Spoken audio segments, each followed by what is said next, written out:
Bonjour à tous. On va vous présenter donc le projet de réhabilitation, de changement d'usage, d'économie circulaire, parce que c'était un projet quand même assez pilote dans l'économie circulaire, concernant le campus et la transformation de l'ancien bâtiment de la CCI en campus de data science et cybersécurité Toanic à Vannes. Juste une rapide présentation. Donc moi je suis Bruno Violot, co-gérant de l'agence PADW. Donc je représente le collectif d'architectes que nous sommes, parce que nous sommes une SCOP, on est à peu près 30, on est basé à Nantes. On opère dans les domaines privés, donc dans la promotion, tertiaire, logement, dans le médico-social, tout le spectre du handicap, et aussi dans la commande publique, beaucoup d'enseignements, que ce soit la petite enfance ou l'enseignement supérieur. Et puis Florent. Oui, bonjour tout le monde. Donc Florent pour Pouget Consultant, bureau d'études environnement de plus de 100 personnes, qui existe depuis plus de 40 ans, qui intervient sur les champs du conseil, donc très en amont des chantiers pour penser les bâtiments de demain, aider à trouver des solutions techniques et financières, mais aussi en tant que maître d'œuvre, fluide plus particulièrement, les pieds dans la boue, comme on dit souvent au quotidien, avec architectes, maîtres d'ouvrage, entreprises, exploitants, pour tenir les budgets, les plannings avec un pragmatisme certain. Et je représente aujourd'hui pour ce projet plus particulièrement une équipe de 4 ingénieurs sur les différentes disciplines environnementales impliquées sur ce projet. Alors, le projet est porté par Vanaglo et l'utilisation sera... Les usagers sont les SBIM et l'IUT de Vannes. Voilà. L'ENSIB. À l'origine du projet, un bâtiment fin des années 80, l'ancien bâtiment de la CCI de Vannes, avec une architecture singulière, des extensions successives, donc une organisation un peu aléatoire. Un site vaste, ancré dans un écrin de verdure proche de la mer, et un programme ambitieux. Ambitieux à la fois fonctionnellement, parce que beaucoup de liaisons fonctionnelles, beaucoup de salles spécifiques, une exigence sur les flux, un programme technique très détaillé qui exigeait en fait la pérennité des installations, et puis un programme environnemental très ambitieux avec 3 axes majeurs qui étaient le réemploi, la performance énergétique et le bas carbone. Déjà, on a constitué l'équipe de maîtrise d'œuvre autour de nous-mêmes sur la compétence d'architecte et d'économiste. En OPC, on avait le BET EXE. En fluide et en démarche environnementale, le cabinet Pouget, en réemploi Néo-Eco, en structure BSO et QSB, et sur la partie extérieure qui était moins prépondérante mais qui a pris une grosse part ensuite, c'était Quarta. La base de notre réflexion sur ce projet, c'était faire du neuf avec l'existant. On ne voulait pas faire de compromis. On voulait que le bâtiment puisse être dans les critères et dans les performances d'un bâtiment neuf. Pour ça, on a axé notre réflexion sur plusieurs points, dont l'enveloppe et les ambitions environnementales. Quelques chiffres. Aujourd'hui, la SP développée, c'est 4310 m² et le coût au mètre carré, le coût total, c'est un peu plus de 9 millions d'euros. Vous calculerez. C'est moins cher qu'un projet neuf. Faire du neuf avec l'existant, donc ça c'était notre fil rouge, la base de notre réflexion, qui nous a demandé de réfléchir sur comment faire évoluer l'existant, mais sans compromis. Et il y a 2 objectifs qui nous ont conduits à ce projet. C'est le premier, la compacité, pour réussir à atteindre les objectifs de performance, et les liens de fonctionnalité. Il n'y avait aucun compromis sur ces 2 éléments. Et donc pour ça, on a pris le plan masse de l'existant et on a réfléchi sur la déconstruction, l'ouverture, la démolition, la surélévation, l'extension, toujours en réfléchissant en plan de masse pour qu'on garde ces qualités du neuf. Ensuite, on a travaillé énormément sur l'enveloppe et cette coupe de façade vous montre l'élément principal qui porte à la fois la performance énergétique et à la fois la stratégie bas carbone. C'est une FOB, une façade d'ossature bois, qui intègre un isolant paille qui est constitué à 99% de bois, avec des bardages bois, des épines en bois, et qui intègre en bas de cette façade des ardoises de réemploi. On développera un peu plus l'intérieur, mais on a aussi été guidé par le low-tech, c'est-à-dire la sobriété des matières à l'intérieur, faire valoir l'inertie et ne pas cacher les éléments techniques. Quelques chiffres, volume de paille, donc 6000 bottes de paille, du Douglas 28 mètres cubes, excusez-moi, les chiffres sont importants. Et puis les étapes clés, c'est important. On travaille sur des éléments hors site avec une précision au millimètre et on travaille sur de l'existant qui était maçonné à peu près avec une précision du centimètre. Donc pour ça, il a fallu faire un scan 3D, il a fallu faire un rattrapage de façade, il a fallu aussi faire des tests d'ancrage parce que la solidité des structures, c'est important de vérifier tout ça. Et aussi cette FOB intégrait des nouveautés. Donc il a fallu faire un avis de façade et se conformer aux études de point de rosée en faisant une étude Wi-Fi. Voilà. Donc quelques photos. Donc toute l'enveloppe a été créée en hors site, en atelier. Donc l'assemblage des panneaux, enfin des caissons. Ensuite, la mise en place de l'isolant paille, la fermeture de ces panneaux et le stockage et l'ordonnancement. Vous voyez sur les photos du bas, une fois que ces modules sont faits, l'enjeu, c'est de bien les positionner sur le chantier. Voilà. Donc il y a une logistique énorme qui nous permet de conserver cette qualité de réalisation. Un point sur le chantier pilote de réemploi. Les ambitions étaient très importantes. Donc on avait notre partenaire NeoEco qui nous a accompagnés tout au long du chantier et encore maintenant.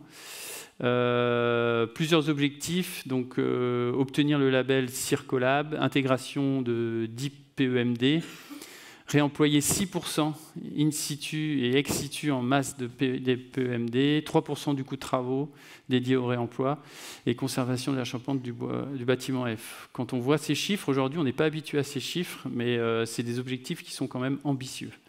Et on voit les images de l'ensemble des matériaux qu'on a pu sélectionner, conditionner, conserver, soit pour les besoins de notre projet, soit pour rentrer dans d'autres filières extérieures. Et là, quelques chiffres, 43 mètres cubes de vitrage qui ont été démontés, conservés, stockés, 600 mètres carrés d'ardoise, 180 mètres carrés de dalles de faux plafond, et les luminaires dalles de faux plafond qui ont été récupérés aussi. Voilà. Donc c'est à titre d'exemple. Et pour terminer sur le réemploi, quand on innove, quand on défriche le terrain ensemble, il faut aborder les choses avec humilité. On apprend tous, maître d'œuvre, maître d'ouvrage, maîtrise d'ouvrage, entreprise. Donc on a fait des chantiers tests pour apprendre ensemble, déposer les fenêtres, voir combien de temps ça prenait, de quelle manière il fallait le faire pour bien pouvoir les déposer, les réemployer ensuite, notamment pour en faire une véranda en annexe d'une cafétéria. Donc tout ça, ça a été fait aussi. On a appris ensemble, on a corrigé le tir lors de ces chantiers tests qui ont été très utiles. Pour prendre le relais sur la partie confort et performance, j'ai remis un grand classique qui a été dit par Philippe, mais les priorités sobriété, efficacité, ENR, c'est un peu comme les gammes en musique, hein, on les connaît par cœur, mais il faut le redire, il faut le répéter souvent, parce que quand vient l'APD ou l'ouverture des plis et il faut trouver des économies, on a vite tendance à replonger sous la pression d'enlever ceci, cela, décortiquer, déshabiller un peu le projet. Donc le fait de rappeler tout ce qu'on a mis en place ici, c'est de garder notre bon sens et ses étapes. Donc concrètement, pour la stratégie en hiver, à gauche, je vous ai mis le schéma, j'ai repris du concours qu'on avait fait. L'idée, en hiver, on vient mettre une très bonne isolation biosourcée, avec les bons niveaux de résistance thermique. On ne se contente pas du purement réglementaire. La réglementation thermique dans l'existant, elle est à l'arrière du peloton, elle n'est pas encore à l'avant comme dans le neuf. Donc on va au-delà de la RT existant et on met des résistances thermiques durables pour être compatible décret tertiaire 2050. Quand on fait une chose, on le fait bien. Faire une isolation, on ne pourra pas revenir dessus si on n'a pas mis le bon niveau, donc on le fait bien tout de suite sur ce poste-là. On capte les apports solaires, on va en parler tout à l'heure sur des occultations extérieures qui permettent de trouver le bon juste milieu avec l'usage, faire pénétrer la lumière et se protéger en été quand il le faudra. On capte les apports internes qui sont significatifs ici parce qu'on est sur une école en cybersécurité. Donc il y aura beaucoup de PC liés aux élèves et il y a même des salles qui simulent des cyberattaques, donc des serveurs un peu de partout. Voilà, donc ça a été un fait marqueur aussi. Bénéfique pour le confort d'hiver, on va en voir, on a eu quelques petites gouttes de sueur sur le confort d'été, mais on a réussi à trouver les solutions.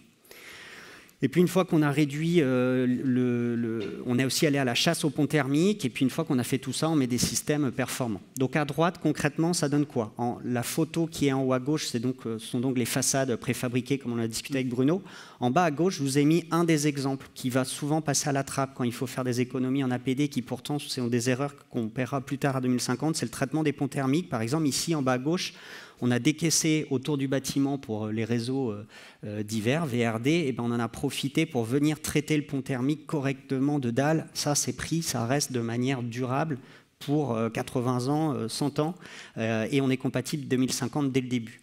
En haut à droite, une double flux. Ce qui a été très intéressant, c'est qu'on est à Vannes, donc en première approche, vous savez, on entend souvent Nord-Loire, Sud-Loire, ça ne sert à pas trop grand-chose, notamment quand on est proche de la mer, de mettre une double flux, il ne fait pas si frais que ça.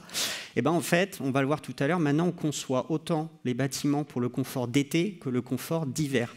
Et il y a eu une analyse en coût global qui était demandée par la maîtrise d'ouvrage, qui nous a demandé vraiment pour chacun des postes qu'on a devant vous, pour retenir la bonne solution, de se projeter en consommation, en abonnement, mais aussi en entretien-maintenance plus tard. Et ce qu'a montré la double flux, c'est qu'au-delà de faire des économies, je dirais mesurée sur l'hiver, elle a fait beaucoup d'économies sur l'été et nous évite une clim de confort sur toute une zone du bâtiment qui aurait été des sources d'investissement par ailleurs. Donc vous voyez, il y a des bascules, notamment avec la notion de confort d'été qui monte en puissance, qui nous fait recalibrer certains choix. En bas à droite, au niveau de l'énergie, on est parti sur une énergie décarbonée, une chaufferie bois. On s'est posé la question de l'alimentation, de l'approvisionnement en bois qui se fera par des filières locales pour s'assurer qu'on ne soit pas obligé de venir chercher dans des zones très lointaines le bois, ce qui pourrait dénaturer le bilan carbone de l'approche. Et surtout, ce qui a été aussi à noter là-dessus, il y avait une chaufferie gaz qui avait été rénovée il y a quelques années. Donc on avait des chaufferies, on avait une chaudière gaz neuve notamment qu'on a décidé de conserver pour venir mettre à profit de la conception et de venir résoudre des problèmes d'implantation des volumes de chaufferie bois, de stockage de bois. Et du coup, on est venu chercher intelligemment juste ce qu'il fallait et en minorité une surpuissance gaz, enfin pas un appoint gaz pour venir compléter le dimensionnement et faire des économies et donc d'avoir une solution hybride, 80% bois, 20% gaz en ordre de grandeur en termes de consommation. Pour l'été, on va reprendre les mêmes concepts bioclimatiques. Sur les photos qui est à droite, donc en haut à gauche, j'ai mis des BSO. Donc ça, pareil, les brises soleil orientables, c'est un coût, mais qui a été validé par l'approche en coût global aussi, parce que ça allait permettre d'éviter comme coût par ailleurs, en permettant de vraiment piloter, de gérer vraiment les apports, de se protéger des apports du soleil tout en laissant la lumière pénétrer. Et là encore, on fait confiance à l'humain, c'est-à-dire que sur la GTB, on est sur une approche low-tech, on ne pilote pas les choses dans tous les sens, on va faire confiance à l'humain et on va aller chercher ce défi ensemble avec les enseignants et les élèves de bien utiliser ces brises soleil orientables. Un fait marquant également, je vous ai mis sur la colonne de droite les deux photos, gros travail sur ce projet, mais maintenant sur tous nos projets tertiaires, gros travail sur les faux plafonds. avec l'architecte, l'acousticien, pour faire en sorte d'avoir des faux plafonds qui laissent quand même à donner l'accès à l'inertie des dalles qui étaient en béton. Donc je vous ai mis 2 photos. En haut à droite, sur certaines salles, on a des faux plafonds parce qu'on avait récupéré les dalles du bâtiment existant, donc on les a récupérés et on a travaillé avec l'acousticien et l'architecte pour avoir au moins des espaces en périphérie sur lesquels il n'y ait pas de faux plafond pour pouvoir bénéficier de l'inertie thermique et le valoriser dans la STD.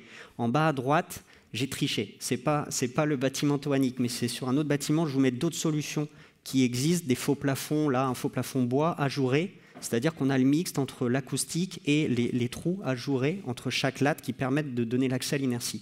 Donc on voit finalement que l'environnement, c'est quelque chose qui vient comme je dirais comme une toile d'araignée, si je prends l'araignée comme un point positif de biodiversité, une toile d'araignée qui vient finalement s'ingréner dans tous les lots pour la CV, le poids carbone des matériaux choisis, et maintenant aussi pour le confort d'été, on discute de plus en plus des aménagements intérieurs. Et donc, pourquoi je passe ce temps-là? C'est que tout ça, ça nous a permis, même sur un bâtiment avec beaucoup de PC, d'éviter une clim de confort dans les salles. La seule climatisation qu'on met, c'est sur ces fameux serveurs et les salles de cybercrise, ils appellent ça, pour mettre les élèves en situation où là, il y a tellement d'appareils informatiques que là, il n'y avait pas le choix de mettre de la climatisation. En bas à gauche, dernier point, les brasseurs d'air. C'est quelque chose qu'on va voir arriver aussi, les brasseurs d'air qui viennent faire un courant d'air sur les occupants pour participer à ce confort d'été. À la fois, on pourrait se dire c'est des hélices qui tournent, on n'a rien réinventé, et ça c'est bien vrai, ça existe depuis longtemps. Par contre, ce qu'on a vu aussi, c'est qu'en faisant le benchmark des brasseurs qui existent sur le marché, il y a différentes typologies de brasseurs. C'est ceux qui viennent par le haut faire un courant d'air sur les personnes et ceux qui viennent rebondir sur le sol pour repartir en dessous des bureaux ou des salles de classe. Vous voyez, là encore, il y a eu un travail sur ces différents types de brasseurs d'air adaptés au projet. L'eau, il y a une capacité en toiture, on récupère l'eau qui vont être mises à profit donc des sanitaires, sachant qu'on est sur un campus quand même une taille assez significative, donc il y a quand même une grande quantité d'eau qui peut être récupérée. C'est une cuve de 60 mètres cubes avec des réseaux séparés entre l'eau potable et l'eau pluviale. À noter, parce qu'on n'est pas là non plus pour vous vendre le projet parfait, si on voulait vraiment aller aborder jusqu'au bout le sujet du cycle de l'eau, il faudrait aussi raisonner évidemment à l'échelle de la parcelle, désimperméabiliser les parkings, ce qui n'était pas prévu dans le cadre du programme à court terme, mais on souhaite à la maîtrise d'ouvrage de l'intégrer à 2050 dans un plan pluriannuel sur sa parcelle. Les panneaux solaires, ici on produit de l'électricité, en priorité en autoconsommation, qui va venir neutraliser environ 49% des consommations d'électricité, ce qui est intéressant, parce je vous rappelle, on est sur un site de cybersécurité avec beaucoup de consommation liée aux appareils informatiques. Et le surplus, on le revend lorsque on a un décalage, surtout en été, puisque le site sera très peu occupé à l'été. Alors, je n'ai pas pu m'empêcher de faire mon ingénieur et vous mettre mes graphiques que vous n'arrivez pas à lire et avec plein de chiffres de partout. C'est comme ça, il ne faut pas chercher les ingénieurs, on est comme ça. Non, blague à part, 2 petits camemberts. Je ne vous demande pas de lire les chiffres et de remettre vos lunettes. Ce que je voulais vous montrer, à gauche, c'est les consommations sur les différents usages. Eh bien, on voit que malgré tous les efforts qui ont été faits pour isoler, mettre une double flux, le chauffage, in fine, restera à 45% le poste de consommation. Donc là, il ne s'agit pas de faire la compétition entre les postes de consommation, mais vous voyez, on parle de plus en plus de choses sur les ACV, le choix des matériaux, le cycle de l'eau. Il faut tout traiter. Le défi nous oblige à aller vers ça, mais ne dénaturons pas aussi l'approche du chauffage, qui reste le bon sens aussi, et qu'il faut bien traiter, d'où cet effet des ponts thermiques que je discutais. Et puis à droite, on voit le potentiel ici de décarbonation. Tout ce qui est en vert est en bois. On retrouve l'esprit 80-20 que je vous disais entre le vert foncé et le vert clair. Et puis, vous voyez la part significative d'autoconsommation qu'on vient neutraliser, sans compter par ailleurs tout ce qu'on pourra revendre lorsqu'on n'aura pas un profil à autoconsommer. Et tout ça, en objectif, on est compatible 2050 décret tertiaire. Ça veut dire que le bon sens, on isole, on met des systèmes performants, on met de l'ENR, ça permet de causer les cages à 2050.